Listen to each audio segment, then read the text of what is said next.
اچھا جی، بسم اللہ الرحمن الرحیم. ہم نے پچھلی جو کلاس ہوئی تھی ہماری، اس میں یہ عرض کیا تھا کہ جو مصنف ہیں اس کتاب کے حلیت طالب العلم کے، جس سے ہم انشاءاللہ یہ کورس پڑھ رہے ہیں، آداب طالب العلم، اس میں سب سے پہلے تو انہوں نے علم کی فضیلت بیان کی اور اس کے بارے میں بتایا کہ یہ عبادت ہے. پھر اس کے بارے میں بتایا کہ عبادت کا مطلب کیا ہے، عبادت کی تعریف ہم نے پڑھی. اس کے بعد ہم نے کہا کہ عبادت کس کی اور کیسے قبول ہوتی ہے. مسلمان کی عبادت قبول ہوتی ہے اگر اس میں دو شرطیں ہوں، اخلاص ہو اور اتباع سنت ہو. پھر انہوں نے اتباع سنت کو ڈیفائن کرتے ہوئے بتایا کہ اس کی ضد کیا ہے. یعنی اتباع کی ضد ہے بدعت، یعنی وہ چیز جو نبی اکرم صلی اللہ علیہ وسلم نے اس دین کے حوالے سے نہیں بتائی بلکہ لوگوں نے خود سے اس کو متعارف کروا دی. پھر بدعت کی اقسام کے حوالے سے آپ نے پڑھا، اور اس کے بعد پھر اب وہ اس موضوع پہ آئے ہیں کہ طالب علم کو کن چیزوں سے پرہیز کرنا چاہیے، کن علوم سے، کن چیزوں سے طالب علم کو پرہیز کرنا چاہیے. اس میں سب سے پہلے انہوں نے جس چیز کا ذکر کیا وہ تھا مجادلہ کرنا، بحث مباحثہ کرنا. اور اس کے حوالے سے ہم نے پڑھا کہ اس کے کیا نقصانات ہیں، اس کے کیا نقصانات ہیں، اور اس سے کس طرح سے طالب علم جو ہے وہ ڈیویٹ ہوتا ہے، اور کس طرح سے پھر وہ یعنی فکری طور پہ یا پھر وہ اپنے رویے کے اندر اس کے جو ہے وہ ایک طرح سے شدت آ جاتی ہے یا ضد آ جاتی ہے یا خود پسندی آ جاتی ہے یا انا پرستی آ جاتی ہے، اور وہ پھر وہ مفید نہیں رہتا، وہ پھر ایک قسم کا آپ کہہ لیں گے کسی مسلک کا یا کسی فرقے کا اعلی کار بن جاتا ہے. اور اس کے بعد انہوں نے ذکر کیا کہ علم کلام سے بھی دین کے طالب علم کو بچنا چاہیے. اور پھر اس کے بعد انہوں نے بتایا کہ علم کلام ہوتی کیا چیز ہے. تو اب بظاہر آپ کو جب اس کے بارے میں آپ نے پڑھا ہوگا تو آپ کو لگا ہوگا کہ یہ تو کوئی ایسی چیز نہیں ہے جس سے بھاگا جائے، جس سے بچا جائے، جس سے دور رہا جائے. کیونکہ کون سا علم ہے؟ یہ وہ علم ہے جو اہل سنت کے ہی عقائد کو عقلی دلائل سے ثابت کرتا ہے. علم کلام کون سا علم ہے؟ جو اہل سنت کے عقائد کو عقلی دلائل سے ثابت کرتا ہے. اب ہم نہ عقل کے خلاف ہیں نہ اہل سنت کے عقائد کے خلاف ہیں، تو پھر اس علم کے خلاف کیوں ہیں؟ اس حوالے سے کوئی مجھے مختصراً بتایا کہ جو کچھ ہم اب تک پڑھ چکے ہیں اس کی روشنی میں اس علم کی ہم مذمت کیوں کر رہے ہیں، یہاں پہ ہم یہ کیوں کہہ رہے ہیں کہ اس کے اندر زیادہ نہیں پڑھنا چاہیے. اس حوالے سے جو اب تک آپ کے ساتھ بات ہوئی ہے پچھلی کلاسز میں، اس کی روشنی میں اگر آپ نے سے کوئی رائے دینا چاہے تو کائنڈلی. السلام علیکم. جی وعلیکم السلام. سر اس میں یہ ہوتا ہے کہ جب ہم ہر چیز کو اپنی عقل پہ رکھ کر، مطلب کہ جو ثابت شدہ عقائد ہیں قرآن و سنت کے مطابق، ان کو جب ہم اپنی عقل پہ جو ہے وہ رکھتے ہیں، اپنی عقل کے مطابق ان کو جو ہے وہ معیر کرنا شروع کرتے ہیں، تو پھر یہ چیز ہمارے لیے مطلب جو ہے وہ گمراہی کا سبب بن سکتی ہے. کیونکہ ہر کچھ بہت سی ایسی چیزیں ہیں جو ہماری عقل میں نہیں آ سکتی، لیکن چونکہ وہ مطلب یعنی عقائد ہیں یا جو بھی عبادات میں بھی بعض ایسی چیزیں ہیں، تو ہم ہر چیز کو یہ نہیں کہہ سکتے کہ یہ چیز ہماری عقل میں نہیں آ رہی، تو اب ہم بہت سی ایسی چیزیں ہیں جو عقل میں نہیں آتی، لیکن وہ لیکن اس کو یعنی چونکہ وہ اللہ تعالیٰ کا حکم ہے تو ہم نے اس کو ماننا ہے. لیکن اگر ہم ایسا کریں گے تو یہ چیز ہمارے لیے مطلب گمراہی کا سبب بن سکتی ہے. صحیح صحیح. جزاک اللہ. میں نے شروع میں نا تمہیداً پچھلی کلاس میں یہ عرض کیا تھا کہ سورسز آف نالج تین ذرائع ہیں جن سے ہم علم حاصل کرتے ہیں. پہلا ذریعہ ہے ہمارے حواس کا، یعنی ہم جو کچھ دیکھتے ہیں، جو سنتے ہیں، جو بولتے ہیں، جو محسوس کرتے ہیں، اس سے ہم چیزیں سیکھتے ہیں، سینسز جو ہیں ہماری. اس کے بعد دوسرا ذریعہ ہے عقل کا، کہ ہم چیزوں کے بارے میں سوچتے ہیں اور منطقی نتیجوں پہ پہنچتے ہیں، لاجیکلی ریزننگ کرتے ہیں، ریشنل کو یوز کرتے ہیں. تو یہ دونوں ذرائع ایسے ہیں جن کی تعریف ہے کی اللہ تعالیٰ نے. یہ ذرائع ایسے نہیں ہے کہ جن کو کہا ہے کہ ان کو بند کر کے رکھ دو. مثال کے طور پہ جہنم والوں سے جب سوال کیا جائے گا کہ جب کلما القی فیہا فوج سألہم خزنتها لم یأتکم نذیر، کہ جیسے ہی جہنمیوں کی ایک تعداد جہنم میں پھینکی جائے گی تو ان سے جہنم کے جو خازن ہوں گے، جہنم کے جو نگہبان ہوں گے، جو وہاں پہ فرشتے جو مقرر ہوں گے، ان سے پوچھیں گے کہ کیا تمہیں کوئی بتانے والا، تمہیں کوئی ڈرانے والا، تمہیں کوئی خبردار کرنے والا، تمہیں کوئی وارن کرنے والا نہیں آیا تھا؟ تو آگے سے کہیں گے قالوا بلا قد جاءنا نذیر، ہمیں وارن کرنے والے آئے تھے، لیکن وقالوا لو كنا نسمع او نعقل ما كنا في اصحاب السعير، ہم نے نہ ان کی بات کو سنا، یعنی نہ ہم نے اپنی سینسز کا استعمال کیا، او نعقل، نہ ہم نے اپنی عقل کا استعمال کیا. اگر ہم اپنی عقل کا اور اپنی سینسز کا، اپنے سماعت کا، اپنی بصارت کا، ان چیزوں کا استعمال کرتے تو آج ہم جہنم میں نہ آتے۔ تو اس سے کیا پتہ لگتا ہے کہ سینسز بھی اللہ کی دی ہوئی ہیں اور ان کو استعمال کرنا چاہیے، اور عقل بھی اللہ کی دی ہوئی ہے، اس کو استعمال کرنا چاہیے، لیکن یہ چیزیں انیشلی آپ کو ان چیزوں سے متعارف نہیں کروا سکتی جو اللہ تعالیٰ نے ان سین میں سے ریویل کیا ہے۔ مثال کے طور پہ عقل جتنی مرضی ہو اور سینسز جتنی مرضی کام کرتی ہوں، کیا آپ اللہ اور اللہ کے رسول کے اور یا انبیاء کے بتائے بغیر یہ جان سکتے تھے کہ انسان جو اللہ کا فرما بردار ہوگا وہ جنت میں جائے گا؟ یا جہنم کے بارے میں کوئی جان سکتا تھا؟ یا روح کے بارے میں کوئی جان سکتا تھا؟ سینسز سے اور عقل سے یہ باتیں سمجھ میں نہیں آ سکتی۔ یا فرشتوں اور ان کے نظام کے بارے میں کوئی جان سکتا تھا؟ یا جنت کی نہروں کے بارے میں کوئی جان سکتا تھا؟ یا اللہ کی ذات کے بارے میں اور اللہ کی صفات کے بارے میں کوئی جان سکتا تھا؟ تو عقل اور سینسز انیشلی یہ علوم ہمارے دماغ کے اوپر کھول نہیں سکتے۔ ہاں، یہ چیزیں ایک دفعہ آ جائیں سامنے، یہ چیزیں ایک دفعہ اللہ ریویل کر دے، تو پھر ان چیزوں کو سینسز کے اوپر اور عقل کے اوپر پرکھا جا سکتا ہے۔ لیکن مسئلہ کیا ہوا؟ یہ جو علم کلام والے حضرات ہیں، ان سے غلطی کیا ہوئی؟ انہوں نے آہستہ آہستہ یہ موقف اپنا لیا کہ عقیدہ ثابت ہی وہ ہوگا جس کو عقل ثابت کرے۔ یعنی عقائد کے اندر وہ کہتے تھے کہ چونکہ قرآن اور سنت تو مسلمانوں کے لیے حجت ہے، غیر مسلموں کے لیے حجت نہیں ہے، اس لیے آپ قرآن و سنت کو ایک طرف رکھ دیں اور عقل سے آپ عقائد کو ثابت کرنے کے لیے چل پڑیں۔ تو بقول ان کے وہی عقیدہ درست ہے اور وہی عقیدہ ثابت ہوگا جس کے اوپر عقل دلالت کرتی۔ اور میں نے اس لیے عرض کیا تھا کہ اس زمانے کا فتنہ عقل کے مقابلے میں اب کیا ہے؟ کون بتائے گا؟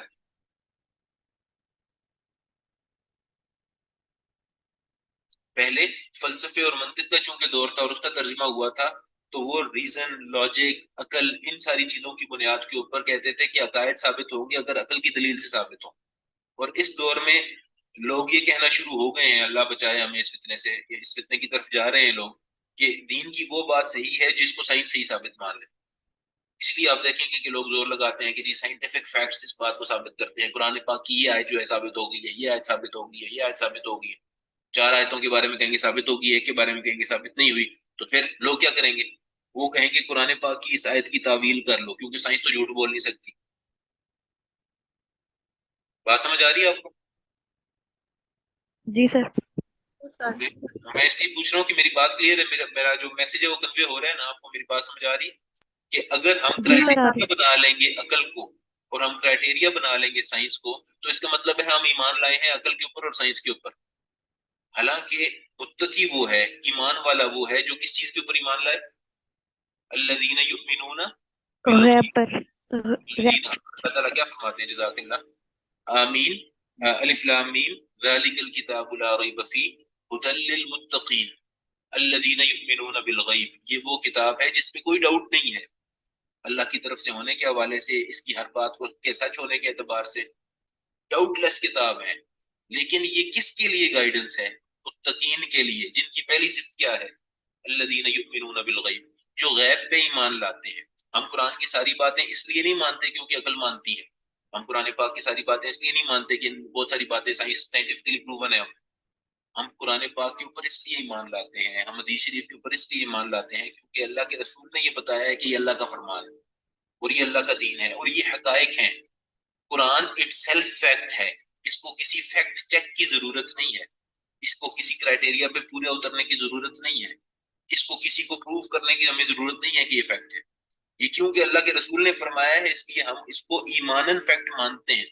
یہ بات، یہ بنیادی نقطہ ہے، یہ سمجھنے کی بات ہے۔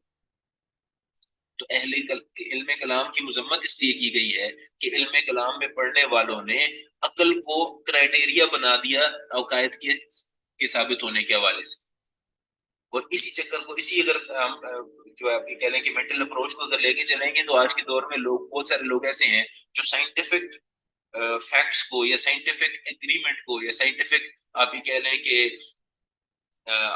سائنٹیفک اپروول کو ایک کرائٹیریا بناتے ہیں کسی دین کی بات کے سچے ہونے کے حوالے سے۔ ہم قرآن پاک کی کسی بات کو ماننے کے لیے انتظار نہیں کریں گے کہ سائنس اس کے بارے میں کیا کہتی ہے۔ یہ بات سمجھ آ رہی؟ اسی طرح سے ہم دین کی کسی بات کو اللہ تعالیٰ کے بتائے ہوئے، اللہ کے رسول کے بتائے ہوئے کسی عقیدے کو، کسی بات کو ماننے کے لیے انتظار نہیں کریں گے عقل کا کہ عقل پہلے ہمیں آ کے ثابت کر دے. بات سمجھ آ رہی؟ جی سر. یہ اور بات ہے کہ عقل سلیم اور ایکچوئل سائنٹیفک فیکٹ کبھی بھی قرآن پاک کی تعلیمات کے اگینسٹ یا نبی پاک صلی اللہ علیہ وسلم کی باتوں کے اگینسٹ نہیں جا سکتے، کیونکہ عقل بھی اللہ نے بنائی ہے، سائنٹیفک فیکٹس بھی اللہ تعالیٰ کی پراپرٹیز ہے جو اللہ نے اپنی چیزوں کے اندر رکھی ہیں، اور قرآن و حدیث بھی اللہ کی طرف سے آیا ہے. چونکہ ان دو تینوں کا سورس ایک ہے، بنیادی طور پہ ان تینوں کا سورس ایک ہے، اس لیے اس میں کلیش ہو نہیں سکتا. لیکن ہم عقل کو یا سائنس کو پری ایمبل کے طور پہ، کرائٹیریا کے طور پہ نہیں رکھیں گے قرآن و حدیث کی صداقت کو ماننے کے لیے. قرآن کو اور حدیث کو ہم اس لیے مانتے ہیں کیونکہ حضور نے فرمایا. اب اگر کوئی بات ہماری آبزرویشن کے خلاف بھی ہوگی تو ہم کس چیز کو مانیں گے؟ obviously وہی کو. ہم وہی کو مانیں گے، قرآن و سنت کی بات کو مانیں گے. حضرت علی رضی اللہ تعالیٰ عنہ نے اسی لیے فرمایا تھا کہ لو کان الدین بالرأی لکان لکان اسفل الخف اولا بالمسح من اعلاها او كما قال، کہ اگر دین عقل کی بنیاد پہ بتایا جاتا تو پھر ہم اپنا جو موزہ ہے اس کے نیچے سے مسح کرتے، اوپر سے مسح نہ کرتے، کیونکہ گندا تو نیچے سے ہوتا ہے. لیکن انہوں نے کہا کہ یہ بنیاد اس کی عقل نہیں ہے، بلکہ اس کی بنیاد کیا ہے؟ نقل ہے. نقل سے مراد کیا ہے؟ کہ جو اللہ اور اس کے رسول نے فرمایا ہے اس کو ماننا بنیاد ہے دین کی. جبکہ تو اس لیے یہ گزارش کی گئی تھی کہ یہ چیزیں ہیں جو ہے نا، ان چیزوں کے اندر پڑھیں گے تو ہم حق سے ہٹ جائیں گے. ہمارا دین جو ہے اس کی بنیاد قرآن و سنت ہے، اس کی بنیاد کوئی منطق، فلسفہ یا سائنسی علوم یا اس طرح کی چیزیں نہیں ہیں. تو امید ہے یہ بات اب پیغام جو ہے کلیئر ہو گیا ہے. اب اس کے بعد ہم آگے چلتے ہیں جہاں تک ہم پہنچے تھے. پھر اس میں انہوں نے کہا کہ اس سے کیا ہوگا؟ دین میں شبہات کا اضافہ ہوگا. کہ ہم اگر فلسفوں کو پہلے سیکھتے رہیں گے، پھر فلسفوں کی روح سے عقائد کو پرکھتے رہیں گے، پھر اس کے بعد اعتراضات کا جواب دیتے رہیں گے، تو دین پہ عمل کون کرے گا؟ ہاں یہ اور بات ہے، دیکھیں ہر دور کا ایک فتنہ ہوتا ہے، اس فتنے کو سمجھنا ضروری ہے. اس دور کا فتنہ یہ مسائل تھے، یہ معتزلہ تھے، جہمیہ تھے، اس طرح کے لوگ تھے، تو اس دور کے علماء نے ان کے خلاف ایک کام کیا، اللہ ان کی کوششوں کو قبول فرمائے. اس دور کے فتنے مختلف ہیں. اس دور کے فتنے کیا ہیں؟ ایتھیزم فتنہ ہے اس دور کا، جو آئیڈیولوجیکل وارفیئر ہے اسلام کے اگینسٹ. سیکولرزم فتنہ ہے، لبرلزم فتنہ ہے، فیمنزم فتنہ ہے، LGBTQ فتنہ ہے، اور اس طرح کے فتنے ہیں. جو یہ ڈیموکریسی فتنہ ہے، آپ کا اللہ بھلا کرے، کیپٹلزم فتنہ ہے، کمیونزم فتنہ ہے. یہ اس دور کے فتنے ہیں، یہ اس دور کی آئیڈیالوجیز ہیں جو لوگوں کو کہہ رہی ہیں کہ یہ چھوڑو، پرانی باتیں چھوڑو، یہ آئیڈیالوجی اپنا لو، پرانے عقائد چھوڑو، یہ عقیدہ اپنا لو، پرانے نظریات چھوڑو، یہ نظریہ اپنا لو، پرانے لائف سٹائل چھوڑو، یہ لائف سٹائل اپنا لو. تو ان نئے دور کے فتنوں کے اگینسٹ ہم نے ان چیزوں کو سیکھ کے ان کا رد کرنا ہے. اس کی ضرورت ہے اس دور میں. علم کلام میں پڑھنے کی ویسی ضرورت نہیں ہے اب، کیونکہ اب وہ، اور پھر کسی حد تک اگر کوئی عقلی اعتراض کرتا ہے تو اس کو سیکھنے کی اجازت ہے، لیکن یہ سمجھ لینا نعوذ باللہ کہ عقلی دلائل سے عقائد ثابت ہوں گے، یہ تو صراحتاً ایمان بالغیب کا انکار ہے. اللہ تعالیٰ ہمیں اس سے بچائے. اور جب لوگ زیادہ اس چیز میں ڈلج ہو جاتے ہیں تو اس حد تک نوبت چلی گئی تھی بعض لوگوں کی. اللہ تعالیٰ مسلمانوں کی اس سے عافیت میں رکھے. پھر شبہات کے بارے میں بات کرنے سے، ممانعت کے حوالے سے، یہ جو آیت ہے قرآن پاک کی، یہاں سے ہم بات شروع کرتے ہیں کہ بہت ساری قرآن پاک میں چیزیں ایسی ہیں جو ہر ایک کو سمجھ نہیں آ سکتی، جو ہمیں ہر ایک کے لیے وہ چیزیں اس طرح سے ایویڈنٹ اور واضح نہیں ہے. مثال کے طور پہ میں ایک چھوٹی سی مثال آپ کو صرف سمجھانے کے لیے دیتا ہوں. نبی پاک صلی اللہ علیہ وسلم کے دور میں جب نبی پاک صلی اللہ علیہ وسلم نے بتایا نا کہ جنت میں بعض ایسے محل ہوں گے کہ جس میں اندر والے باہر والوں کو دیکھ سکیں گے، باہر والے اندر والوں کو دیکھ سکیں گے. تو وہ صحابہ بڑے حیران ہوتے تھے کہ یار یہ کیسے محل ہوں گے کہ محل بھی ہوگا، دیوار بھی ہوگی اور سی تھرو بھی ہوگی. اور اس کی آسان سی توجہ، اس کو سمجھنے کے لیے آسان سی ایک چیز تھی، وہ کیا کہ اس دور کے اندر ایک گلاس نہیں ہوتا تھا، شیشہ نہیں ہوتا تھا، شیشے کی دیواریں یا بڑے بڑے شیشے نہیں ہوتے تھے. پینے پلانے کے لیے تو گلاس ہوتے تھے، لیکن اس طرح سے بڑی بڑی کھڑکیاں نہیں ہوتی تھی شیشوں والی. تو وہ حیران ہوتے تھے اس بات کو دیکھ کے کہ کرسٹل کا کیسے محل ہوگا، اس میں اندر والے باہر والوں کو دیکھیں گے، باہر والے اندر والوں کو دیکھیں گے. لیکن آج کے دور میں اگر کوئی بات کرے تو اس میں کوئی چمبے کی بات نظر آتی؟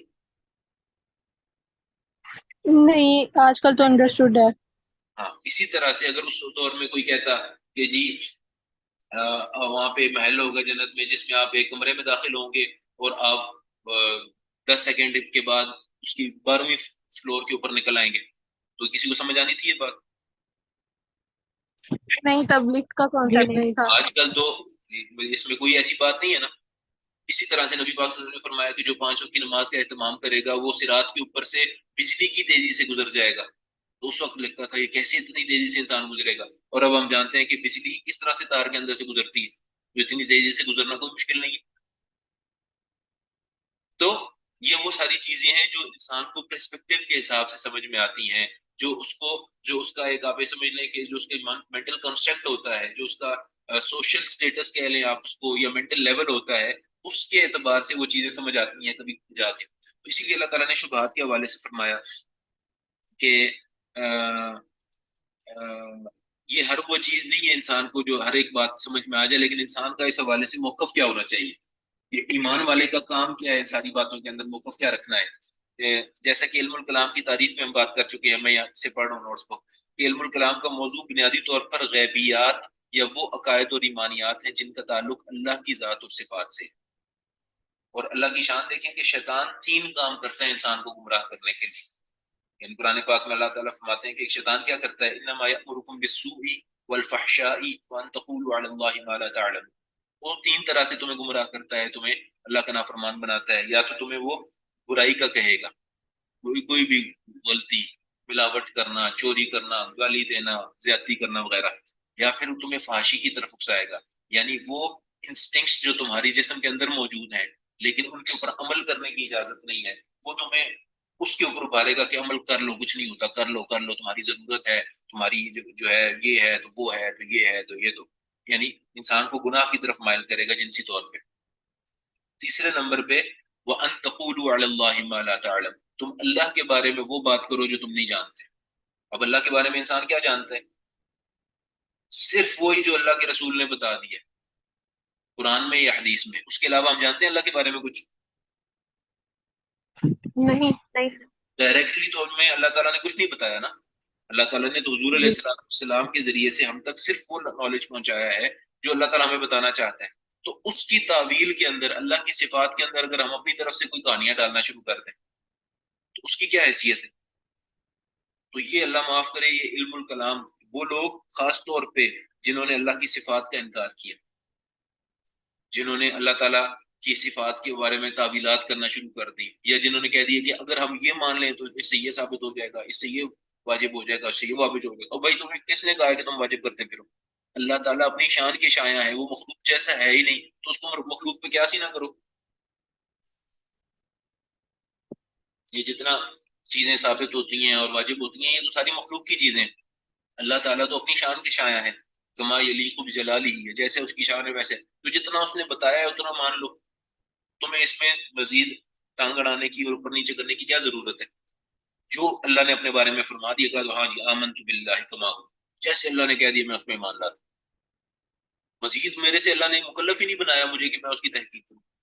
تو یعنی اس کا موضوع و مسائل جن کے بارے میں ایک مسلمان سے یہ تقاضا ہے کہ وہ ان پر ایمان لائے، ان کی حقیقت کو کلی طور پر سمجھنا اس کے لیے ممکن نہیں، چونکہ نہ تو اللہ تعالیٰ نے ان کی حقیقت کو انسان کے لیے کھولا ہے اور نہ ہی انسانی عقل کو یہ صلاحیت عطا کی ہے. اس کے بارے میں امام ابن خلدون رحمۃ اللہ علیہ نے بڑی خوبصورت مثال دی. امام ابن خلدون رحمۃ اللہ علیہ فرماتے ہیں کہ جس طرح سونے کے ترازو، سونے کا ترازو دیکھا آپ لوگوں نے، چلو سنیارے کی دکان پہ جب آپ جاتے ہیں تو ان کے پاس ایک ہوتا ہے ویئنگ مشین ہوتی ہے جس کے اوپر وہ گرامز کے اندر، اور بلکہ گرامز کے بھی ملی گرامز کے اندر وہ وزن بتا دیتا ہے کہ یہ کتنے پوائنٹ کتنے گرام ہے. تو جس طرح اس طرح کے ترازو کے اوپر آپ پہاڑ کو نہیں تول سکتے. پہاڑ کا وزن کر سکتے ہیں اس کے اوپر؟ اس جی نہیں. ویئنگ مشین کی تو یہ کیپیسٹی ہی نہیں. تو پھر یہ کیسے ہو سکتا ہے کہ جب ایک چھوٹے سے ترازو کے اوپر پہاڑ کا وزن نہیں ہو سکتا تو ہمارے دماغ میں اللہ تعالیٰ سما جائے؟ اللہ تعالیٰ ہم سے بہت بڑا ہے، اللہ کی شان ہم سے بہت بڑی ہے. اس نے جتنا بتایا اپنے بارے میں اس میں ایمان لے، اور بات ختم. ادھر ادھر کی چونچنا اور یہ باریکیاں ڈھونڈنے کی کیا ضرورت ہے؟ تو دوسرا، نہ ہی انسانی عقل کی یہ صلاحیت عطا کی گئی ہے تو اس بارے میں کوئی حتمی نتیجہ اخذ کر لے.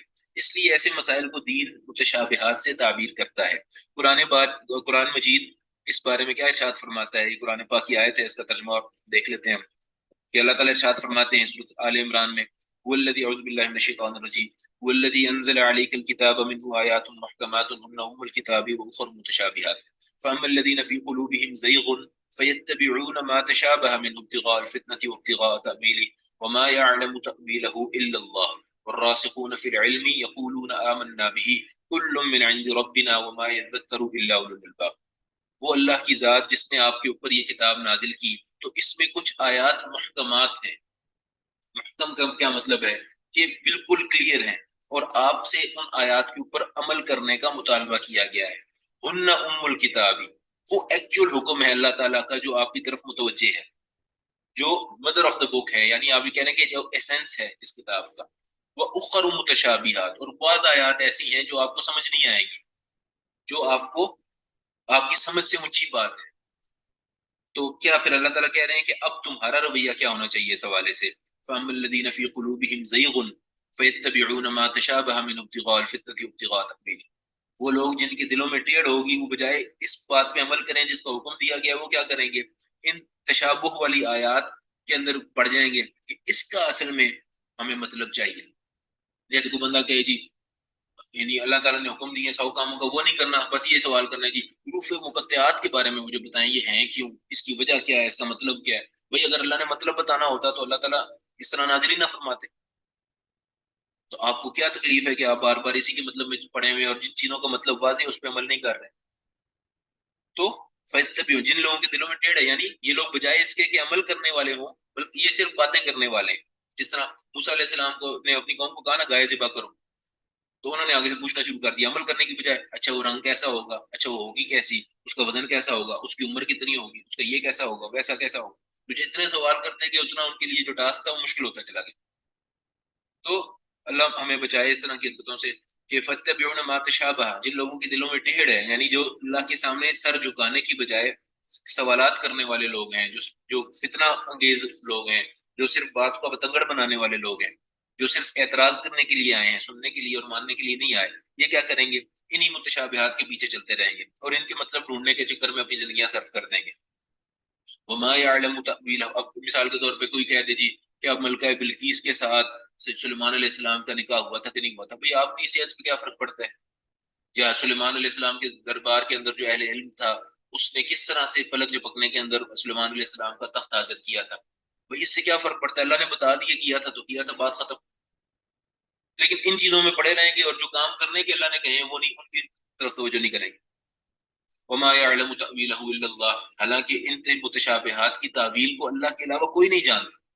اب کچھ ایسی آیات بھی ہیں جس کے بارے میں اللہ تعالیٰ فرما رہے ہیں کہ اللہ کے علاوہ کوئی نہیں جانتا, لیکن ہم پھر بھی کہیں نہیں میں نے تو اس کی کھوج لگانی. جب اللہ کہہ رہا ہے کہ میرے علاوہ کوئی نہیں جانتا تو آپ کیسے کھوج لگا پائیں گے؟ اور اللہ پھر فرما رہا ہے کہ والراسخون فی العلم یقولون آمنا بہ, جن کو اللہ تعالیٰ نے علم صحیح طور پہ دیا ہے, جو علم کے اندر رسوخ رکھتے ہیں, وہ کیا کہتے ہیں؟ ان کا موقف کیا ہوتا ہے ایسی باتوں کے حوالے سے؟ ہم آمنا بہ, ہم اس پہ ایمان لاتے ہیں.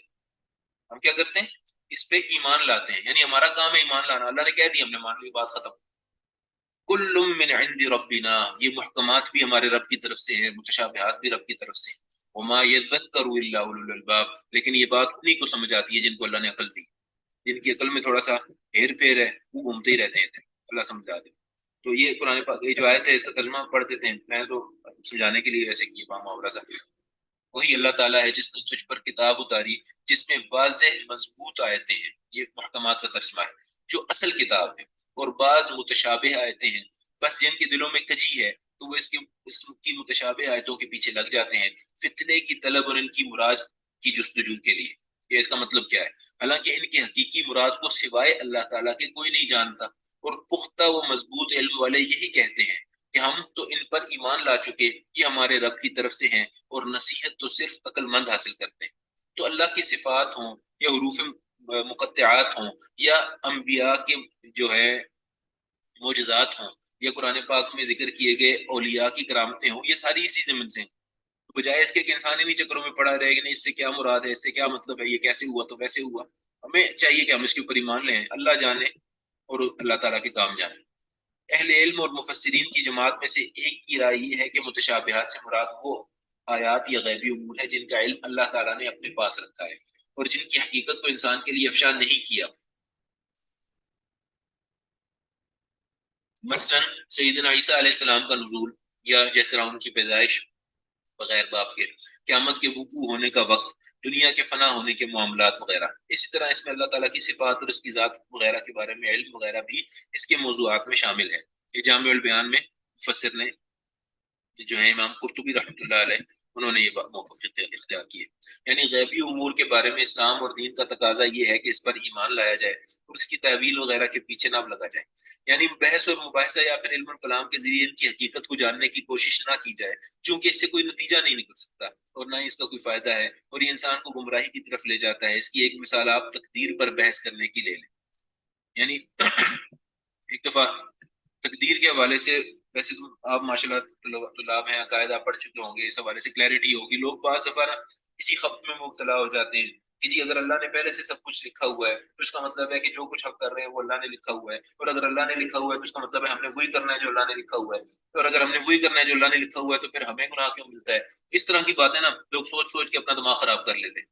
حالانکہ اللہ نے اللہ ہونے کی وجہ سے سب لکھ دیا ہے، اور ہم اپنی چوائس کی وجہ سے وہ کام کرتے ہیں، اور یہ اللہ کی شان ہے کہ ہم وہی اپنی چوائس سے کرتے ہیں جو اللہ نے پہلے لکھا ہوا ہے. اس کا مطلب یہ نہیں ہے کہ اللہ تعالیٰ ہمیں ہماری فری ول اور چوائس کے حوالے سے کسی طرح بھی پابند اور باؤنڈ کرتا ہے، بلکہ اللہ جانتا ہے چونکہ وہ اللہ ہے. جس طرح انسان اپنے بچوں کے بارے میں، اپنے بہن بھائیوں کے بارے میں جانتا ہوتا ہے کہ اگر ایسا ہو گیا تو اس نے یہ کر دینا، اگر اس کا کھانا کھا لیا تو وہ لڑ پڑے گا، اگر اس کے کپڑے پہن لے تو وہ لڑ پڑے گا. اس کا مطلب یہ تو نہیں کہ میرا یہ موقف اس کو انفلوئنس کرے گا کہ وہ کام کرے. چونکہ جس طرح ہم اپنے روم میٹس کو جانتے ہیں یا کسی ایکسپیرینس کی وجہ سے اپنے بہن بھائیوں کو جانتے ہیں، یا انسان اپنے بچوں کو جانتا ہے، اس طرح اللہ خالق اور مالک ہونے کی وجہ سے اپنی لوگوں کو جانتا ہے. اور پھر اللہ تعالیٰ نے تقدیر کے اندر رد و بدل کا اختیار بھی، یعنی اس کے اسباب بھی ہمیں بتا دیے ہیں. دعا مانگ لو، حضرت عمر دعا کرتے تھے کہ اللہ اگر میں شقی لکھا ہوں تو سعید لکھ دے، اور اللہ نے کہا ہے کہ میں کر سکتا ہوں، یمحو اللہ ما یشاء ویثبت، جو اللہ چاہے مٹا دے، جو چاہے باقی رکھے. اسی طرح صدقہ دے دو، تو تقدیر میں لکھی بلائیں اللہ ٹال دے گا. اسی طرح سے صلہ رحمی کرو، رشتہ داروں کے ساتھ اچھا سلوک کرو. تو حضور نے فرمایا کہ من سرہ ان یبسط له فی رزقہ وینسأ له فی اثرہ فلیصل رحمہ، جس کو یہ خواہش ہو، جس کو اس بات کی امید ہو، یا جس کو اس بات کی خواہش ہو کہ وہ اس کا رزق بڑھا دیا جائے اور اس کی عمر میں برکت ڈال دی جائے، وہ صلہ رحمی کرے. تو رزق تبھی بڑھے گا نا جب تقدیر میں تبدیلی آئے گی. تو یہ اللہ تعالیٰ کر سکتا ہے، اور اللہ تعالیٰ نے اسباب بیان کی. اس کی بجائے اس کے اوپر ایمان لانے کے بندہ سوال جواب ہی کرتا رہے تو اس کا کوئی نتیجہ نہیں نکلتا. بہرحال اس کی مثال جو انہوں نے دی حدیث شریف سے، عن عمرو بن شعیب عن ابیہ عن جدہ قال خرج رسول اللہ صلی اللہ علیہ وسلم على اصحابہ وهم يختصمون في القدر فكأنما يفقأ في وجهه حب الرمان من الغضب فقال بهذا أمرتم أو لهذا خلقتم تضربون القرآن بعده ببعض بهذا حلقت الأمم قبلكم. قال عبد الله بن عمرو ما غبطت نفسي بمجلس تخلفت فيه عن رسول الله صلى الله عليه وسلم ما غبطت نفسي بذلك المجلس وتخلف عنه. اچھا اب میں نا یہ پچھلا میرا ایکسپیرینس یہ تھا کہ اگر کلاس اپنے پورا ٹائم ختم کر کے بند ہو نا تو پھر نیا لنک نہیں شیئر ہوتا. میں ابھی ایسا کرتا ہوں کہ نا یہ کلاس یہاں پہ یہ حدیث شریف کا ترجمہ کر کے یہ کلاس یہاں پہ کلوز کر کے تو نیا لنک جنریٹ کرتا ہوں تاکہ پھر ہمیں 10 منٹ انتظار نہ کرنا پڑے. ہوپ فلی یہ ورک کرے گا ہمارے لیے. بہرحال یہ پہلے اس کا میں ترجمہ آپ کے سامنے پڑھ دوں. اچھا جی. ایک روز رسول اللہ صلی اللہ علیہ وسلم باہر صحابہ کے پاس تشریف لائے.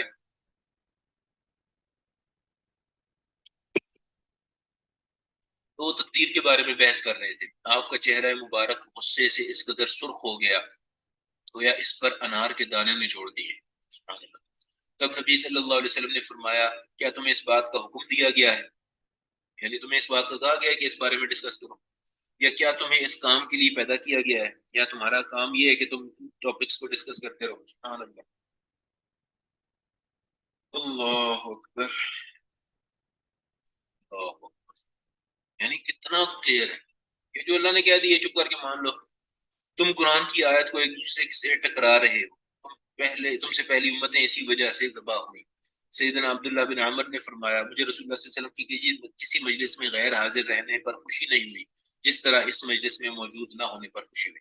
یعنی میں اس مجلس میں نہیں تھا اس لیے حضور میرے پہ غصہ نہیں ہوئے، اور اگر میں ہوتا تو مجھ پہ بھی غصے ہوتے. تو مجھے کہتے ہیں کہ مجھے خوشی تھی اس بات کی کہ میں وہاں نہیں تھا. بقول شیخ ابن عثیمین کے علم الکلام وہ علماء کو اللہ کی صفات کے باب میں تعویل کی طرف لے جاتا ہے. مثلا متکلمین کا یہ کہنا کہ لو کان کذا لکان کذا، کہ یعنی اگر یوں ہے تو پھر اس کا مطلب یہ ہے. مثلا اگر ہم یہ مان لیں کہ اللہ عرش پر مستوی ہے تو پھر اس کا مطلب یہ ہے کہ اللہ تعالیٰ کسی جگہ پر محدود ہے وغیرہ. تو اس طرح کی باتیں جو ہیں اللہ تعالیٰ ہمارے حال پہ رحم فرمائے اور ہمیں ان چیزوں میں پڑھنے سے بچائے. ہمارا کام ہے چپ کر کے جو اللہ اس کے رسول نے کہہ دیا اس کو مان لیں، اور اسماء و صفات کے حوالے سے 3 اصول ہیں ان کو ذہن میں رکھیں کہ اثبات ما اثبتہ اللہ لنفسہ واثبتہ له رسولہ صلی اللہ علیہ وسلم، کہ جو اللہ اور اللہ کے رسول نے اللہ کے لیے ثابت کیا ہے، اللہ کے بارے میں کہا ہے کہ ایسے ہے، اس کو مان لیں. ونفی ما نفاہ اللہ عن نفسہ ونفاہ عنہ رسولہ صلی اللہ علیہ وسلم. دوسرا قاعدہ یہ ہے کہ جن چیزوں کی نفی کی ہے اللہ کے رسول نے اور اللہ نے اپنے حوالے سے قرآن و حدیث میں، ان کی نفی کریں اللہ سے. اور پھر ان اثبات اور نفی کے اندر جو ہے احتیاط کیا ہے کہ اللہ اکبر، اثبات بلا تأویل و نفی بلا تعطیل، کہ کسی بھی صفت کو اللہ کے لیے اگر ثابت کرنا ہے تو تعویل کے بغیر ثابت کرنا ہے، اور اگر کسی نفی صفت کا اللہ سے اس کو نفی کرنی ہے، اس کو زائل ماننا ہے، تو بغیر کسی نفی بلا اثبات بلا تشبیہ و نفی بلا تعطیل، کہ اگر اللہ تعالیٰ کی کسی صفت کو ماننا ہے تو بغیر تشبیہ کے ماننا ہے. یعنی سلف کا اس بات پہ اجماع تھا کہ من شبہ اللہ بخلقہ فقد کفر، کہ جس نے اللہ کو اپنی مخلوق کے ساتھ، اللہ کی مخلوقات کے ساتھ تشبیہ دی، اس نے کفر کیا. تو اللہ کیسا ہے؟ جیسے اللہ کی شان ہے. اللہ کا وجہ کیسا ہے؟ جیسے اللہ کی شان ہے. اللہ کا ید کیسا ہے؟ جیسے اللہ کی شان ہے. اللہ تعالیٰ کا استوا کیسا ہے؟ جیسے اللہ کی شان ہے. تو کما یلیق بجلالہ ہی ماننا ہے.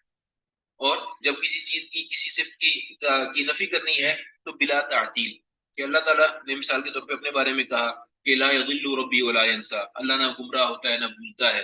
اور ولم یعی بخلقہ، اللہ کو تھکاوٹ نہیں ہوتی. لا تأخذہ سنۃ ولا نوم، اللہ کو اونگ نہیں آتی، نیند نہیں آتی. ان اللہ لا یظلم مثقال ذرہ، اللہ ذرہ کے برابر بھی ظلم نہیں کرتا.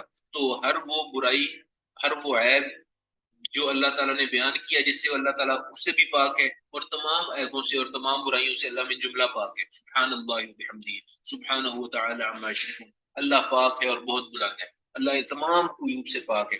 اس کو ان جملہ ماننا ہے اور ہمیں باقی ڈیٹیلز میں جانے کی ضرورت ہے. یہ حضرت امام مالک رحمۃ اللہ علیہ سے ایک دفعہ سوال کیا گیا کہ اللہ کا استوا کیسا ہے عرش کے اوپر، اللہ عرش پر مستوی ہے، اس کی کیفیت کیا ہے؟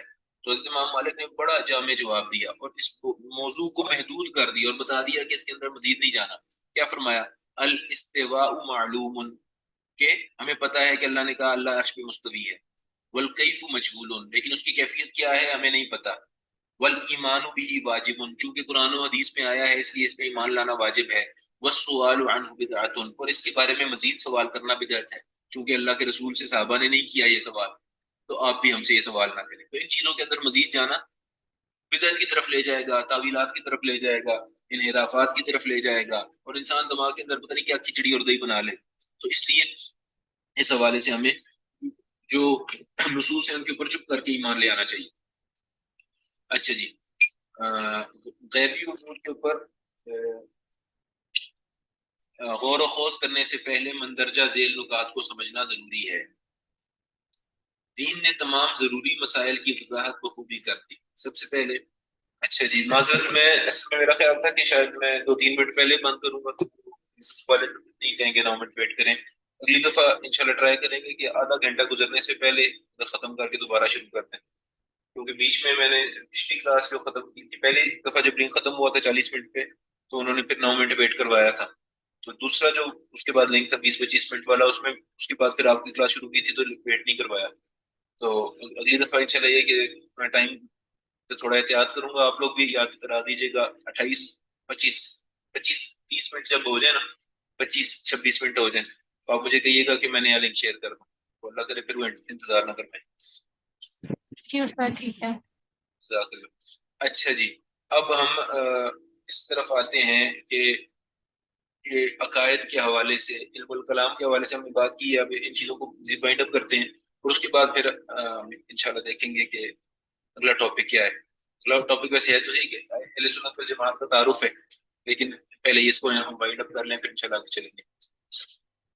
اچھا، کیا غیبی امور پر غور و خوض کی اجازت ہے؟ غیبی امور پر غور و خوض کرنے سے پہلے مندرجہ ذیل نکات کو سمجھنا ضروری ہے۔ غیبی امور سے کیا مراد ہے؟ جو ہر انسین ہے، جس کا علم صرف ہمیں رسول اللہ صلی اللہ علیہ وسلم سے یا قرآن پاک سے ملا ہے۔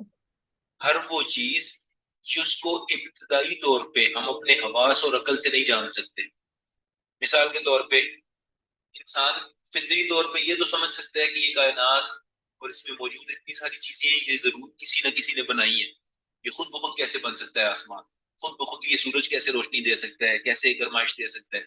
لیکن اس نتیجے پہ نہیں پہنچ سکتا بندہ، بے شک 500 سال تک سوچتا رہے کہ اس بنانے والے کا نام اللہ ہے۔ یہ وہی سے بات پتہ لگے گی۔ اسی طرح سے یہ تو انسان سمجھ سکتا ہے کہ میں اچھے کام کروں گا تو مجھے اچھا صلہ ملے گا۔ عقل میں یہ تو بات آ سکتی ہے کہ اچھی چیز کا اچھا انجام ہوتا ہے، جیسے گندم لگاتے ہیں تو گندم اگتی ہے، اور ایسی کھلا چھوڑ دیں کھیت تو اس کے اندر جھاڑیاں اگاتی ہیں، یا محنت کریں تو باغ بنتا ہے، محنت نہ کریں تو اجڑ جاتا ہے سب کچھ، یا جڑی بوٹیاں اگاتی ہیں۔ یہ باتیں تو سمجھ سکتے ہیں، لیکن یہ تو نہیں سمجھ سکتا جتنا مرضی غور و خوض کر لے کہ اگر میں اچھے کام کروں گا تو میں جنت میں جاؤں گا جہاں پہ شہد کے دریا ہوں گے، دودھ کے دریا ہوں گے، اور جہاں پہ جو کنکر ہیں وہ زمرد اور یاقوت اور مرجان کے ہوں گے، اور جہاں پہ جو ہے بے شمار بڑے درخت ہوں گے اور بڑے بڑے اللہ کی نعمتیں ہوں گی، تو اور وہاں پہ میں ہمیشہ کے لیے جمان رہوں گا۔ یہ تو نہیں سمجھ سکتا نا۔ تو وہ چیزیں جو انسان عقلی طور پہ اور حواس سے ابتدائی طور پہ جن کو نہیں جان سکتا، لیکن ایک دفعہ اللہ کے بارے میں پتہ لگ جائے، جنت جہنم کے بارے میں پتہ لگ جائے، تو تب یہ چیزیں میک سینس کرنا شروع کر دیتی ہیں۔ تب انسان کہتا ہے کہ ہاں واقعی اگر جس اللہ نے دنیا کی خوبصورت بنائی ہے اور ہمیں بغیر کسی عوض کی یہ دے دی ہے، جس نے ہمیں آنکھیں بغیر کسی عوض کے دے دی ہیں، وہ جنت میں ہمیں ہمیشہ کے لیے آنکھیں دے سکتا ہے۔ جس نے دنیا میں ہمیں عارضی جوانی دے دی ہے اور اس آزمائش کے طور پہ، وہ ریوارڈ کے طور پہ تو ابدی جوانی دے سکتا ہے، جس کے خزانے اتنے بڑے ہیں کہ کبھی ختم نہیں ہوتے، جو اتنا بڑا سخی ہے، جواد ہے، جس کی کائنات اتنی بڑی ہے، وہ بے شک ہمیں اس دنیا سے 10 گنا بڑی یا 100 گنا بڑی جنت کا اکیلا بادشاہ بھی بنا سکتا ہے، اس کے لیے کوئی مشکل نہیں۔ لیکن ایمان مطلب ایک دفعہ آپ کو وہ غیبیات سے تعارف ہو جائے، پھر عقل بھی ان چیزوں کو سمجھ لے گی، اور جو آبزرویشن ہے وہ بھی ان چیزوں کی ایسنس جو ہے میک کرنا شروع کر دے گی۔ لیکن ابتدائی طور پہ آپ اس کو ان چیزوں کو نہیں جان سکتے۔ تو ہر وہ چیز جس کو ابتدائی طور پہ آپ نہیں جان سکتے اپنے حواس سے یا اپنی عقل سے، وہ غیبیات میں ہے۔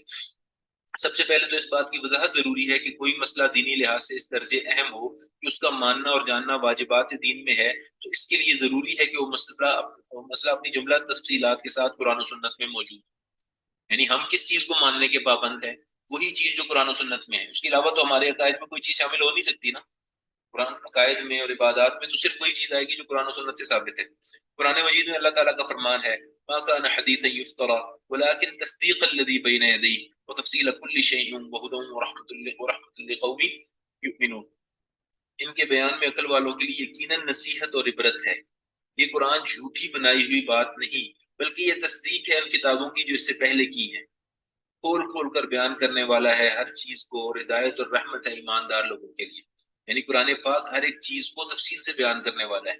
یہ کوئی من گھڑت کتاب نہیں ہے، بلکہ یہ پچھلے تمام انبیاء کی تعلیمات کو آپ یہ کہہ لیں کہ ایک تو ان کو ان کی کریڈیبلٹی کو بھی ثابت کرتا ہے، اور ان کو مزید ان کی باتوں کو فورٹیفائی کرتا ہے، ان کی باتوں کی مزید تصدیق کرتا ہے، اور اللہ تعالیٰ کی طرف سے چیزوں کی تفصیلات کو بھی بیان فرماتا ہے۔ اسی لیے شیخ الاسلام امام ابن تیمیہ رحمۃ اللہ علیہ نے اس بارے میں یہ موقف پیش کیا کہ اگر بنیادی مسائل کے بارے میں اللہ تعالیٰ کی کتاب کو مفصل اور کافی نہ مانا جائے، یا یہ فرض کیا جائے کہ آپ صلی اللہ علیہ وسلم نے ان سے متعلق خاموشی اختیار کی ہے، تو اس کے معنی یہ ہے کہ ہم کھلے ہوئے تناقض کا شکار ہو گئے ہیں، کیونکہ اس کا مطلب یہ ہوگا، یعنی اگر ہم یہ سمجھیں کہ نعوذ باللہ ہمیں عقائد کو سمجھنے کے لیے علم کلام کی تفصیلات کی ضرورت ہے، یعنی اگر علم کلام اہم ہوتا تو نبی پاک صلی اللہ علیہ وسلم قرآن اور سنت کے اندر اس کو بیان فرماتے۔ اگر اللہ تعالیٰ نے چیزوں کو بتا دیا لیکن ان کو عقلی طور پہ ثابت نہیں کیا، اس کا مطلب ہے کہ ان کو عقلی طور پہ ثابت کرنا ضروری نہیں ہے، کیونکہ یہ باتیں عقل سے متعلق ہی نہیں ہے۔ اللہ تعالیٰ نے اپنے بارے میں بتایا ہے، جنت کے بارے میں، جہنم کے بارے میں، فرشتوں کے بارے میں، اور تقدیر کے بارے میں، لوح محفوظ کے بارے میں، اور اپنی قدرت کے بارے میں، اپنے خزانوں کے بارے میں، اور آسمانوں کے بارے میں، زمینوں کے بارے میں۔ یہ ساری چیزیں ہم عقل سے کیسے اب دنیا میں ترقی کر کے ابھی تک صرف بلیک ہول تک پہنچے، اور ابھی تک یہ پتہ لگا جی اچھا جی ریلیٹیوٹی بھی ہوتی ہے، اسپیس کے اندر یہ بھی ہوتا ہے اور وہ بھی ہوتا ہے، اور یہ جتنے کی جتنے سے آرے ستارے سب کچھ ہے، یہ سارے پہلے آسمان سے نیچے ہیں، اس کے بعد پہلا آسمان ہے، پھر اس کی وسعتیں ہیں، پھر دوسرا ہے، تیسرا ہے، چوتھا ہے، پانچواں ہے۔ ہم کب تک یہ چیزیں جو ہیں ڈھونڈتے رہیں گے اور سائنس کی روح سے اور ان چیزوں کی عقل کی روح سے ان چیزوں کو ڈھونڈتے رہیں گے؟ تو جس طرح اللہ نے اللہ کے رسول نے بتا دیا چپ کر کے اس پہ ایمان لانا ہی مسلمانوں کے اوپر فرض ہے۔ پہلی بات کہ یہ مسائل اگرچہ دین کی نظر میں نہایت اہم ہیں اور یہ بھی تقاضا کرتے ہیں کہ ان کی شرح اور وضاحت ہو، مگر اس کے باوجود قرآن و سنت میں یہ معاملات اس تفصیل کے ساتھ واضح نہیں کیے گئے۔ یعنی پہلا تو یہ علم کلام کو اگر اتنی پیچیدگی سے اگر آپ پڑھیں گے تو اس سے یہ بات ثابت ہوتی ہے کہ یہ چیزیں اہم تو تھیں لیکن اللہ تعالیٰ نے اور اللہ کے رسول نے ان چیزوں سے ہمیں آگاہ نہیں کیا۔ یہ کیسے ہو سکتا ہے کہ حضور علیہ الصلوۃ والسلام دین کی ضروری چیزوں کو بغیر آگاہ کیے چلے گئے اور صحابہ ان چیزوں پہ ایمان لائے بغیر چلے گئے، اور ہم سمجھتے ہیں کہ نہیں یہ ضروری ہے؟ یہ کیسا دین ہے جو حضور اور صحابہ کے بعد نازل ہو رہا ہے؟ نعوذ باللہ من ذالک۔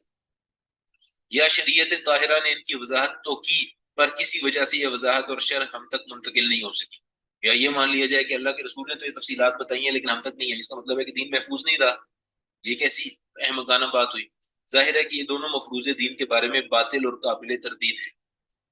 اس لیے اللہ کے رسول صلی اللہ علیہ وسلم کی معروف حدیث میں آپ صلی اللہ علیہ وسلم نے ارشاد فرمایا، ان للہ عز وجل فرض فرائض فلا تضيعوها وحرم حرمات فلا تنتهكوها وحد حدودا فلا تعتدوها وسكت عن اشیاء من غیر نسیان فلا تبحثوا عنها۔ سبحان اللہ۔ دار قطنی کی یہ روایت ہے کہ اللہ تعالیٰ نے کچھ چیزوں کو فرائض یعنی فرض کیا تو ان کو ضائع نہ ہونے دینا، اور کچھ چیزوں کو حرام کیا تو اس کے اندر داخل نہ ہونا، اور کچھ حدود متعین کر دی تو ان کو پھلانگنا مت، اور بعض چیزوں سے اللہ نے سکوت اختیار فرمایا، یعنی ان کے بارے میں اللہ تعالیٰ نے خاموشی اختیار کی بھولے بغیر، یعنی اللہ تعالیٰ جانتے تھے اور اس کے بارے میں بتا سکتے تھے لیکن اللہ تعالیٰ نے خود سے ہی اس چیز پہ تفصیل نہیں بتائی، تو تم ان کے بارے میں پھر بحث مباحثے میں نہ پڑھنا، تم تک پہنچ نہیں پاؤ گی۔ جیسے مثال کے طور پہ ایک قرآن پاک میں آتا ہے کہ یہ لوگ آپ سے روح کے بارے میں پوچھتے ہیں، وَيَسْأَلُونَكَ عَنِ الرُّوحِ، یہ روح کے بارے میں سوال کرتے ہیں، تو اللہ تعالیٰ نے کیا فرمایا کہ یہ اتنا اہم نہیں ہے تمہارے لیے جاننا۔ جواب کیا دیا؟ قُلِ الرُّوحُ مِنْ أَمْرِ رَبِّي، فرما دیجئے روح اللہ کے حکم سے ہے، وَمَا أُوتِيتُم مِّنَ الْعِلْمِ إِلَّا قَلِيلًا، اور تمہیں اس کے حوالے سے بہت کم علم دیا گیا، یعنی اس کے بارے میں تمہیں علم بھی نہیں ہے اور تمہیں اس کو جاننے کی ضرورت بھی نہیں ہے، تو اللہ کے حکم سے یہ جان لو روح ہوتی ہے، یہ کافی ہے تمہارے لیے، مزید تفصیلات میں جانے کی تمہیں ضرورت نہیں ہے۔ زندگی کو خیر کے کاموں میں خرچ کرو، فلاحی کاموں میں خرچ کرو، اللہ کی عبادت میں خرچ کرو، ذکر اذکار میں صرف کرو، نوافل میں اور تحصیل علم میں خرچ کرو، ان فضول کی بحثوں سے بچے رہو۔ اسی لیے امام ابو حنیفہ رحمۃ اللہ علیہ سے کسی نے علم الکلام کی مباحث میں اعراض اور اجسام کے بارے میں سوال کیا تو آپ نے جواب دیا، مقالات الفلاسفہ علیک بالاثر وطریق السلف وإیاک وکل محدثۃ فإنها بدعہ، یہ فلاسفہ کی باتیں ہیں، تم پر لازم ہے کہ سنت اور اسلاف کے رستے کی پیروی کرو اور دین میں نئی چیزوں سے بچو چونکہ وہ بدعت ہیں، یعنی ان چیزوں کے اندر پڑھو ہی نہ، جس طرح امام مالک نے فرمایا کہ وسوال ورنو بدع، تم ان چیزوں میں کیوں پڑھ رہے ہو، سوال ہی بدعت ہے۔ اسی طرح امام اوزاعی سے سوال کیا گیا اسی نوعیت کا، تو آپ نے جواب دیا اصبر نفسک علی السنہ، بس جو حضور نے فرما دیا ہے اس کے اوپر جمے رہو، اس تک رک جاؤ، وقف حیث وقف القوم، اور وہیں رک جاؤ جہاں تک صحابہ کی قوم رکے۔ جی بیٹا۔ استاد یہاں پر جو ہے کہ امام ابو حنیفہ رحمہ اللہ سے کسی نے پوچھا تھا اعراض اور اجسام کے بارے میں، اس کی تھوڑی سی وضاحت کرتے ہیں، یہ کیا ہے اعراض اور اجسام، کیا مطلب ہے اس کا؟ اچھا، عروض کہتے ہیں کہ جس طرح مثال کے طور پہ آپ کہتے ہیں نا کہ کوئی چیز آپ بیان کرتے ہیں، آپ کہتے ہیں کہ جی فلاں میری چابی ہے، تو آپ سے کوئی پوچھ سکتا ہے اچھا جی آپ کی چابی کیسی ہے؟ چابی سے مراد میری چابی سے مراد ہے کہ میں کہتا ہوں کہ میرے تالے کی چابی ہے، تو کوئی آپ سے سوال کرے گا اچھا پھر وہ تالے کی چابی کیسی ہے، وہ کون سی مٹیریل سے بنی ہوئی ہے، کون سی اس کی سائز کیا ہے، اس کی شیپ کیا ہے، وہ دندانوں والی ہے یا وہ الیکٹرانک کارڈ ہے، اس طرح کی مطلب 100 سوال ہے، یعنی اس کی ڈیٹیلز کیا ہے۔ اور اجسام کے بارے میں یعنی اللہ تعالیٰ اپنے بارے میں فرماتے ہیں ید اللہ، اللہ کا ہاتھ، تو آپ کوئی سوال کرے اچھا اللہ کا ہاتھ کیسا ہے، مخلوق جیسا ہے، انسانوں جیسے ہے، نعوذ باللہ فلاں جیسا ہے فلاں جیسا ہے، تو اس کو اسلاف نے کہا ہے اس کو تم یعنی اللہ کا عضو کہو ہی نہ، نعوذ باللہ، اس کو اللہ تعالیٰ کی صفت کہو، صفت ید، صفت وجہ، صفت ساق، یعنی یہ اللہ تعالیٰ کی صفات ہیں، ہمیں ان کے اوپر ایمان لانا ہے بس، اور اس کی کیفیت اللہ جانے، ہمیں ان کی کیفیت کے اندر ان چیزوں کی ڈیٹیل میں پڑھنا ہی نہیں ہے۔ ہمیں اللہ تعالیٰ نے اپنے بارے میں جو بتا دیا ہمیں بنیادی بات یہ پتا ہے کہ لیس کمثلہ شیء، اللہ جیسی کوئی چیز نہیں ہے. اللہ تعالیٰ اور اللہ کی مخلوق کے اندر کوئی تشابہ نہیں ہے. من شبہ اللہ بخلقہ فقد کفر، جس نے اللہ تعالیٰ کو اس کی مخلوق کے ساتھ مشابہت دی اس نے کفر کیا. تو اللہ اپنی شان کے شایع ہے، تو جو اللہ نے اپنے بارے میں بتا دیا اس کو مان لو اور اس کی ڈیٹیلز میں نہ جاؤ. یہ سمجھ آ رہی بیٹا؟ جی استاد آ گئی ہے، جزاک اللہ خیر. اور اس کی آپ یہ کہہ لیں کہ فزیکل بینگ کیسا ہے اس کا، یعنی اس کی فزیک کیسی ہے، اس کی مطلب پھر اس کے بندہ یہی پوچھے گا اچھا کس مٹیریل سے بنا ہے؟ انسان کا تو نعوذ باللہ گوشت سے بنا ہے، اس میں خون بھی ہوتا ہے، اس میں فلاں بھی ہوتا ہے. تو اس طرح کی باتیں اللہ کے بارے میں ہم نے سوچنی ہی نہیں ہے. اللہ تعالیٰ نے اپنے بارے میں جو بتا دی اس پہ ہمارا ایمان ہے، اس سے زیادہ جانے کی اس چیز کے اندر ہمارے لیے گنجائش ہی نہیں، اور نہ ہم اس کے پابند ہیں.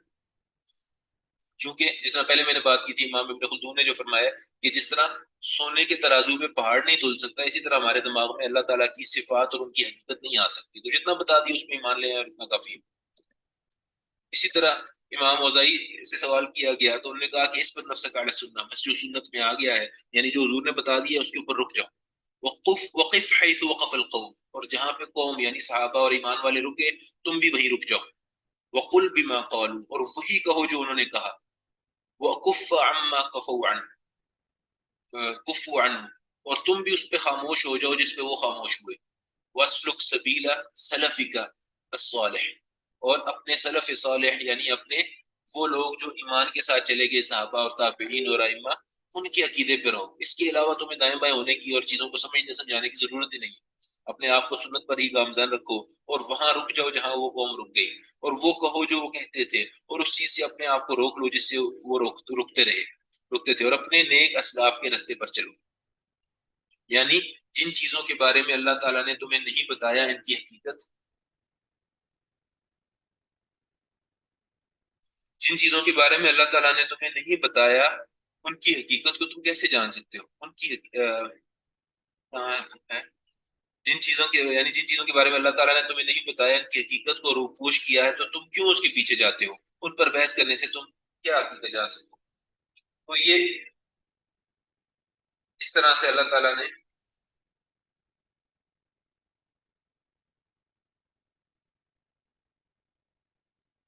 اور اسلاف نے اس طرح سے یہ رویہ بتایا ہے اور یہ روش بتائی ہے. ہمیں بھی اسی راستے پہ چلنا ہے. ہمیں مزید ان چیزوں کے اندر مطلب پڑھ کے اپنے آپ کو اور اپنی صلاحیتوں کو ضائع نہیں کرنا. اور بلکہ بہت فتنہ ہے، بہت اندیشہ ہے گمراہ ہونے کا. تو ہمیں کیا ضرورت ہے کہ دیکھیں شروع میں نے آپ کے ساتھ آیت پڑھی تھی کہ شیطان کن کاموں پہ انسان کو لگاتا ہے. گناہ. اب آپ ماشاء اللہ دین کا علم حاصل کر رہے ہیں تو آپ کو یہ تو نہیں کہے گا کہ آپ لوگ جو ہے نعوذ باللہ وہ چوری شروع کر دیں، ڈاکہ مارنا شروع کر دیں اور اس طرح کا کام شروع کر دیں. اور اللہ تعالیٰ ہمیں گناہوں سے بچائے، فحاشی سے بھی بچائے. وہ بھی بعض دفعہ یعنی بعض دفعہ وہ لوگوں سے اس طرح سے وہ گناہ نہیں کروا پاتا. ان لوگوں کی مطلب شہرت ایسی ہوتی ہے یا ان کا ایک اسٹیچر ایسا بن جاتا ہے کہ پھر وہ کھل کے اس طرح کے گناہوں کی طرف نہیں لے جا سکتا شیطان ان کو، فحاشی کی طرف بھی. لیکن یہ اللہ معاف کرے خطرناک دروازہ ہے. وَأَن تَقُولُوا عَلَى اللَّهِ مَا لَا تَعْلَمُونَ، کہ اللہ کے بارے میں وہ باتیں. اب اللہ معاف کرے کچھ لوگ ایسے ہیں جو ایمان والے یعنی ایمان کا اقرار بھی کرتے ہیں، دین کے دعوے دار بھی ہوتے ہیں، دین کا عالم ہونے کا جو ہے وہ اسٹیٹس بھی وہ یعنی اس کو انجوائے کرتے ہیں، لوگ ان کو عالم بھی مانتے ہیں. لیکن اس کے باوجود میں نے دکھ کے ساتھ کہنا پڑتا ہے دیکھے بعض لوگ شرک کی تعویلات کر رہے ہوتے ہیں اور شرک کا دفاع کر رہے ہوتے ہیں. اور بعض اللہ معاف کرے اس طرح، اور بعض لوگ ایسے ہیں جو ان چیزوں میں پڑھ کے اور علم کلام کی مباحث میں پڑھ کے اور کیا سے کیا چیزیں بنا لیتے ہیں. تو ہمیں اس بارے میں خاموشی اختیار کرنی ہے. جتنا کم ڈیٹیل میں ہم جائیں گے اتنا ہمارے لیے عافیت ہے، کیونکہ اس میں ڈیٹیلز میں جتنا حضور جن چیزوں کی ڈیٹیلز میں حضور نہیں گئے، صحابہ نہیں گئے، ائمہ نہیں گئے، اتنے بڑے بڑے ائمہ ہو کے یہ دیکھیں آپ ان کے نام سنیں جو گزرے ہیں، امام ابو حنیفہ رحمۃ اللہ علیہ، امام اوزائی رحمۃ اللہ علیہ، امام مالک کا میں نے قول آپ کے سامنے رکھا. یہ لوگ علم کے اعتبار سے آپ یہ سمجھ لیں کہ موجودہ دور کے علماء سے کم از کم 100 گنا زیادہ ہیں. اور یہ جب خاموش ہیں ان مسائل کے اندر تو ہمیں کتنا علم ہے، ہمیں کون سا ہمارے اندر سیل ڈلا ہوا ہے کہ ہم جو ہے موضوعات کے اوپر بولتے رہیں. اللہ تعالیٰ ہمیں بھی اسلاف کے راستے پہ چلنے کی توفیق عطا فرمائے. جی یعنی جن چیزوں کے بارے میں اللہ تعالیٰ نے تمہیں نہیں بتایا، ان کی حقیقت کو روپوش کیا ہے، تو تم کیوں اس کے پیچھے جاتے ہو؟ اس پر بحث کرنے سے تمہیں کون سی حقیقت کو جان سکتے ہو؟ عقل کو استعمال کرنے سے منع نہیں کیا گیا. اسی طرح یہ بھی اہم بات سمجھنے والی ہے کہ شریعت نے عقل کے استعمال سے منع نہیں کیا، بلکہ عقل کو نہ استعمال کرنے کو قابل تنقید قرار دیا ہے. جیسے میں نے شروع میں آیت پڑھی تھی، وقالوا لو كنا نسمع ونعقل ما كنا في اصحاب السعير. تو عقل کو اور اپنی سینسز کو ضرور استعمال کرنا ہے، لیکن ان چیزوں میں جن میں استعمال کرنے کی اجازت ہے. جہنم والے کہیں گے کہ اگر ہم سنتے اور عقل کرتے تو آج جہنم میں نہ آتے. شریعت نے عقل کو استعمال کرنے سے نہیں روکا، بلکہ اس کو نص پر حاکم بنانے سے روکا ہے. یعنی ہم عقل کی بنیاد کے اوپر نصوص کا، قرآن و سنت کا فیصلہ نہ کریں. حالانکہ اس سے تقاضا یہ ہے کہ وہ محکوم رہے. یعنی جہاں عقل اور قرآن اور سنت ٹکرا جائیں تو بظاہر تو وہاں عقل کو ترجیح دینا یہ درست نہیں، چونکہ اس سے وہی عقل کے تابع ہو جاتی ہے. یاد رہے کہ صحیح عقل اور فہم قرآن اور سنت کی مخالف کے نہیں ہو سکتے. جیسے میں نے شروع میں فرض کیا تھا نا کہ عقل اگر صحیح ہو اور اسی طرح سائنٹیفک فیکٹ اگر پروون ہو تو کبھی بھی دین کے خلاف نہیں جا سکتے. لیکن ہمارا ایمان قرآن و سنت پہ ہے، نہ عقل پہ ہے، نہ سائنس پہ، نہ سینسز پہ، آبزرویشن پہ. ہمارا ایمان اللہ اور اس کے رسول کی کتاب کے اوپر ہے. اللہ معاف کرے، آج کے دور فتنے کا دور ہے، لوگ سوال کرتے ہیں ایک دوسرے سے، do you believe in physics? اس کا کیا مطلب ہوتا ہے؟ Do you believe in the physical explanation of the beginning of the universe, or do you believe in the concept of the universe given by Allah subhanahu wa ta'ala? یعنی وہ کہتے ہیں کہ ریلیجس ڈاکٹرائن کو مانتے ہو یا physics کی بات کو مانتے ہو کہ بگ بینگ سے سب کچھ بنا ہے. اسی طرح بایولوجی کے حوالے سے کہتے ہیں کہ do you believe in evolution or not. یعنی جو ایگزسٹنس آف لائف ہے اس کے حوالے سے تم یہ مانتے ہو کہ اسپیشل کریشن ہے، اللہ نے بنایا ہے، یا تم یہ مانتے ہو کہ چیزیں ایوالو ہوئی ہیں. اور اس وقت زیادہ سیانے لوگ ان کو سمجھتے ہیں جو فزکس کے اندر نعوذ باللہ بلیو کرتے ہیں یا ایوولوشن کے اندر بلیو کرتے ہیں. حالانکہ یہ چیزیں لوگوں کو ہلاکت اور الہاد اور ایتھیزم کی طرف لے کے جا رہے ہیں. اور یہ سلیبس ہمارے اپنے اسکولوں میں آ چکے ہیں. یہ نہیں ہے کہ ہندو پڑھاتے ہیں یا عیسائی پڑھاتے ہیں، یہ مسلمان ہمارے پاکستان کے ہر سلیبس یونیورسٹی. ابھی تو شروع میں تو ان چیزوں کا اتنا زور نہیں ہے نا، لیکن خدا نہ کرے ہم نے اگر اپنے آپ بچوں کو ان نئی جو وارفیئرز ہیں، ایٹولوجیکل وارفیئرز کے حوالے سے ان کو نہ بتایا، نہ سمجھایا، تو یہ فسادات اور یہ مسائل جو ہیں یہ داخل ہو جائیں گے اللہ نہ کرے ہمارے گھروں میں. اور ہمارے بچے پھر سوال کریں گے آپ تو کہتے تھے اللہ نے بنایا ہے، یہ سائنس میں تو لکھا ہوا ہے کہ خود بخود بنا ہے. پھر آگے سے اللہ ہم سمجھاتے رہیں گے ان کو، پھر بعد میں سمجھائیں گے نہیں یہ سائنس پہ نہ مانو. پھر وہ مانیں گے؟ پہلے سے بتانا چاہیے کہ ہمارا ایمان اللہ اور اس کے رسول کے اوپر ہے، نہ کہ، اور ان کو اللہ اور اس کے رسول کو ماننے کے لیے ہمیں کسی عقلی اور سائنسی دلیل کی ضرورت نہیں ہے، نہ کسی ویریفیکیشن ہمیں چاہیے، نہ یہ دین جو ہے یہ کسی کی تصدیق کا محتاج ہے. بہت شکریہ. السلام علیکم.